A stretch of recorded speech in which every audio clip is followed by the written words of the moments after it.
નમસ્કાર, આપ જોઈ રહ્યા છો સ્પાર્ક ટુડે ન્યૂઝ. નવસારીમાં રાષ્ટ્રીય એકતા દિવસની ઉજવણી નિમિત્તે ભવ્ય રન ફોર યુનિટીનું આયોજન કરાયું. સરદાર વલ્લભભાઈ પટેલની 150મી જન્મ જયંતિ નિમિત્તે વિવિધ કાર્યક્રમો થઈ રહ્યા છે. નવસારી જિલ્લામાં વહીવટીતંત્ર અને મહાનગરપાલિકા દ્વારા સર્કિટ હાઉસથી તાળવા 3 રસ્તા સુધી રન ફોર યુનિટીનું આયોજન કરવામાં આવ્યું.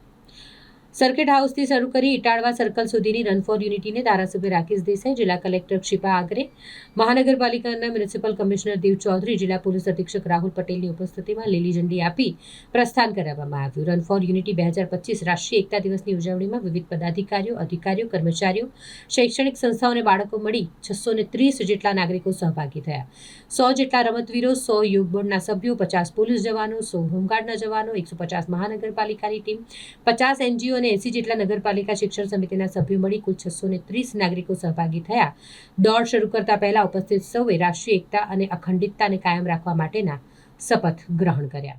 સરદાર વલ્લભભાઈ પટેલની 150મી જન્મ જયંતિને અનુલક્ષીને આજે નવસારી ખાતે પણ નવસારી જિલ્લા વહીવટીતંત્ર અને નવસારી મહાનગરપાલિકાના સંયુક્ત ઉપક્રમે રન ફોર યુનિટીનો આ કાર્યક્રમ યોજવામાં આવ્યો. આ સમગ્ર દેશમાં સરદાર વલ્લભભાઈ પટેલની 150મી જન્મ જયંતિ ખૂબ જ ઉત્સાહપૂર્વક સરદાર વલ્લભભાઈ પટેલે જે આ દેશ માટે કર્યું છે એને ખરેખર શ્રદ્ધાંજલિ આપવા માટે આ સમગ્ર દેશમાં આદરણીય વડાપ્રધાન શ્રી નરેન્દ્રભાઈ મોદી સાહેબના વડપણ હેઠળ આ કાર્યક્રમો થઈ રહ્યા છે.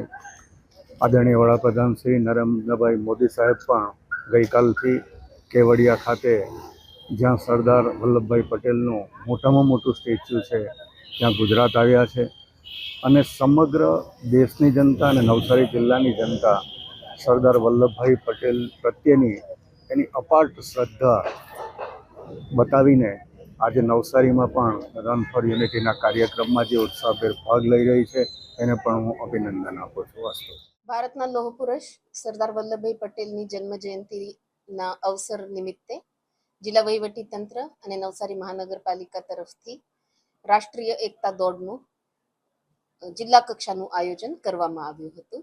આ આયોજનમાં વિદ્યાર્થી, સિનિયર સિટીઝન, એની સાથે જ સામાન્ય નાગરિકો પણ જોડાયા હતા. સર્કિટ હાઉસથી ઇટાળવા સુધી આ દોડનું આયોજન થયું હતું. એની સાથે જ જેટલા પણ એકતા માટે આપણે બધાએ કોશિશ કરવી જોઈએ. આપણું સંવિધાન છે, બંધારણ છે, એની સાથે જ એકતાના મૂલ્યો છે. આ બધા બાબતની પણ વાત થઈ અને લોકોમાં આપણા દેશ બાબતે એકતા કેળવાય, દેશની સુરક્ષા માટેના ક્યારે પ્રશ્નો નહીં આવે, આ બધી ચર્ચા આ દોડના લીધે કરવામાં આવી.